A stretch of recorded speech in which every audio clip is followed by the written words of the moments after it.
What's happening out there? I know I've been kind of contemplating the last 24 hours and what's happening in the world, and really couldn't wrap my mind around it, try to figure it out, because I wasn't shocked. I wasn't surprised. It just made sense of the way things are going right now in our country, that of course we're going to do this. Of course he lied about everything and trying to change the narrative and make it this idea of we have to save this area. And I've just been thinking about it, and I saw some other creators talking about it's the same playbook, same thing we saw back in 2002. And that clicked with me because I'm 50 years old, and I've lived through a lot of conflicts in this region of the world. I remember freshman year of high school when Storm and Norman and the boys started to liberate Kuwait.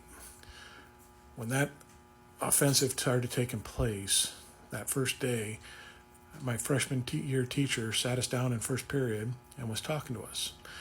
There was fear put out because this was a formidable force. The Republican Guard was huge back then in Iraq.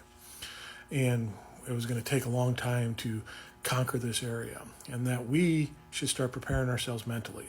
Yes, we're 14, 15 years old. We're only a few years away from 18, and we should be ready to expect a draft when we graduate to go on and continue this war. And this fear was put into us and taught to us. And it wasn't the fault of the teacher. This is what was truly being put out there and taught, that we had to expect, and we had to prepare for it. And it did. It scared us a little bit until finally everything was conquered quickly. Fast forward 10 years, World Trade Center had that happen. Then weapons of mass destruction. We had to, get the tyrannical leaders out of this control of nuclear weaponry. So we had to go in there and find the weapons of mass destruction.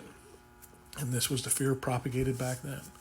And we had to do it. We had great support behind it because of the World Trade Center the year before, and we had to rally behind this war on terror and get in there and take care of it, which we're still in that region trying to fuck around and find out what's going on there, getting innocent people hurt and harmed to the most just the worst possible degree.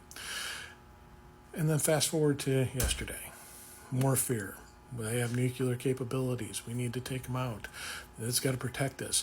We have to protect this. And then you add the Christian element of fear into this area of, well, we got to protect Israel because that's the promised land. And this whole fear of their rapture happening.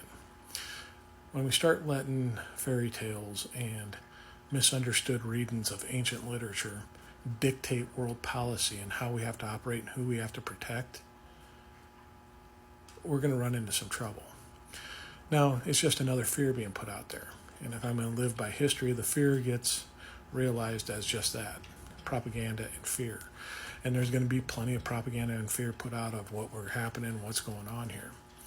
And I just got to wrap my mind around that and think about it for a little bit of, do I really need to fear anything on this? Yeah, I think there's going to be some possible blowback on this. It's not going to be large scale here in the homeland, but there'll be small things maybe possibly going on. I wouldn't be surprised if something did happen. But it's more going to be around that region and everything else, and that's just part of the benefit we have of having oceans separate us. But we're going to pay for it. We're going to pay for it in our tax dollars. We're going to pay for it in our economy and everything else that affects us on a day-to-day life. Just because some petulant toddler didn't have people show up to his birthday party and cheer him, and he's been mocked, and everything's going wrong for him, and things aren't going well, and people are making fun of him and protesting him. More people are out protesting that. It means we just got to keep going and showing the voice of the people, because it seems like, from some of the reports I've seen, that it's getting to be bipartisan on this. Well, we got to hold back. This guy's extending his reach way too far. And we have to look into that and keep putting our voice out so we keep getting heard. Because this isn't right. This is a unilateral, just tyrannical act just to change the narrative, to get people off of making fun of him and to try to rally sentiment. But the truth of the matter is, unlike the previous two examples in the last 30 years, there is no sentiment of rallying behind this. There's no need for it. And people aren't buying into the propaganda being raised. So we just need to keep speaking up, keep marching, keep protesting, show up on July 4th, raise your fist and say, we don't want this. We don't need this. I'm not sending my kids over for some guy's little tantrum so he can feel better about himself.